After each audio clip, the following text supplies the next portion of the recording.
Jokisha Brown, young, gifted, and full of life. Known as Keisha to her friends, she's a single mother in her 30s. A licensed real estate agent and socialite in Atlanta, Georgia, working hard to make a name for herself as a model and aspiring actress. She's worked hard and Keisha's ready for a little celebrating. It's the day before her 36th birthday, and Keisha has stopped at a local beauty salon to get her makeup done before a night of partying on the town. But there's about to be a tragic surprise. Someone is waiting for Keisha in the parking lot as she gets in her car, and it's not a friend. The unknown gunman steps up to the car, aims point blank at Keisha's head, and fires multiple shots. Crime Watch Daily tracked down two witnesses who described the horror that night. I saw the girl sitting in her car. David Espedia works at a restaurant called the Red Snapper in the same strip mall as the beauty salon, in a place where Keisha often stops for a bite. He says he spots her in a parked car when he leaves work on an early July night around 9 p.m. I didn't really pay too much attention to her. But that's not all he sees. As I was pulling out, there was a guy standing by the sign who seemed out of place. He had nice sneakers. That's the first thing I noticed about him. Better dressed than most of the people that you see hanging around here. David heads home for the night. Not long after that, his co-worker, Tong Vong, still inside the restaurant, hears a sound that sends chills down his spine. We thought it was a firework for July or something. And my friend told me that it's like a gunshot, not a firework. And after that, we just went out there. Saw like a car parking over there with the window shattered and everything. And when there was a girl, I think she was still trying to breathe after the shot. A bystander records the chaos on a cell phone camera as a friend of Keisha's from the beauty salon learns of the shooting. But there is little anyone can do for Keisha. She was moving a little bit. I didn't know she was like trying to breathe or something. And later on, they were like, that was it. She was dead. In a heartbeat, Keisha is gone, the victim of a shocking, cold-blooded murder.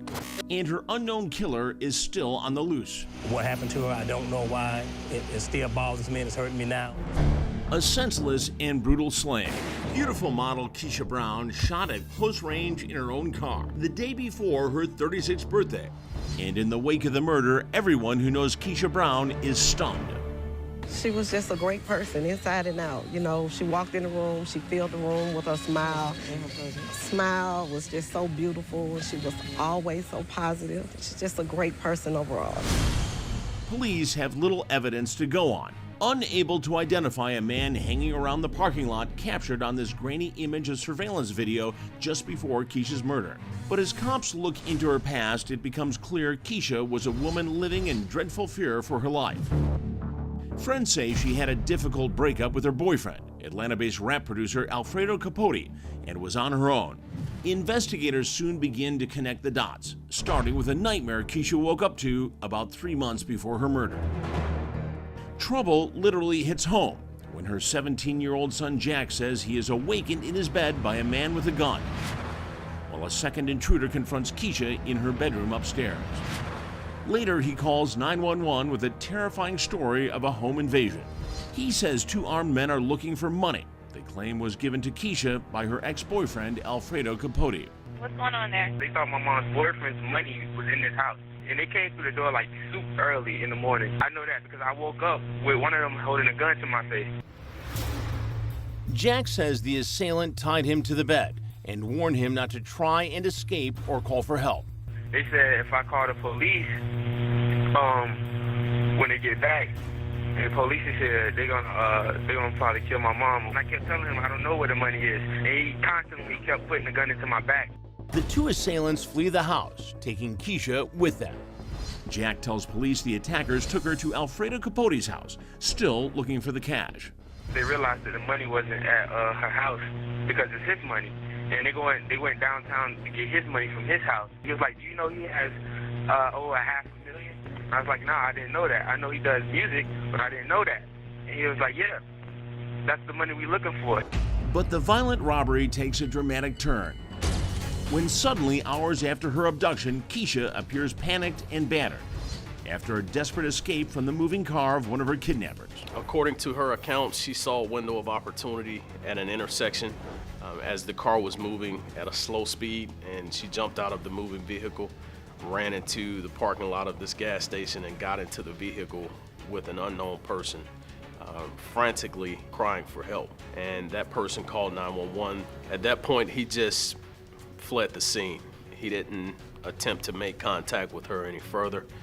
He used that as his opportunity to escape, and he is still at large. But nothing is as it seems in this violent encounter. In the 911 call, Jack says there are two complete strangers in the house. But shockingly, the second intruder in Keisha's room is no stranger. He's not looking for Alfredo Capote's money. In fact, Keisha tells police he is none other than Alfredo Capote himself. He's also wanted for bail violation in connection with a federal fraud case, and police say he staged the entire violent encounter with Keisha to make it look like a home invasion. Mr. Capote actually admitted during the incident that this was all staged, and he proceeded to sexually assault the victim. Police say Capote left his accomplice after taking Keisha from her house and took her to a hotel room where he raped her at gunpoint. And they say it's Capote driving the car from which she makes her harrowing escape. At that point, he just fled the scene. If Keisha had not survived to tell the real story, it's possible that police might never know of Capote's involvement. And now he's on the run, wanted for armed robbery, kidnapping, and rape. And he's left a chilling message for anyone who tries to pursue him. During or after the incident, he made statements about this being the end, as if there was a conclusion to something. And he also made statements to shoot it out with police. So we don't take those types of statements lightly. Authorities don't know his motives for his crimes against Keisha, and 12 weeks after allegedly kidnapping and raping her, police have seen nothing of Capote. But Keisha is dead in her car, gunned down at point-blank range. And now he's named as a person of interest in her killing.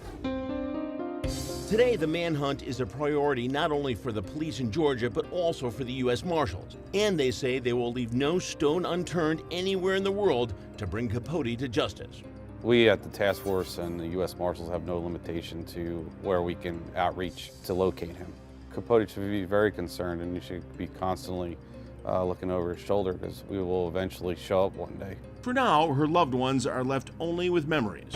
But they still have hopes that one day soon they will have justice for Keisha at last.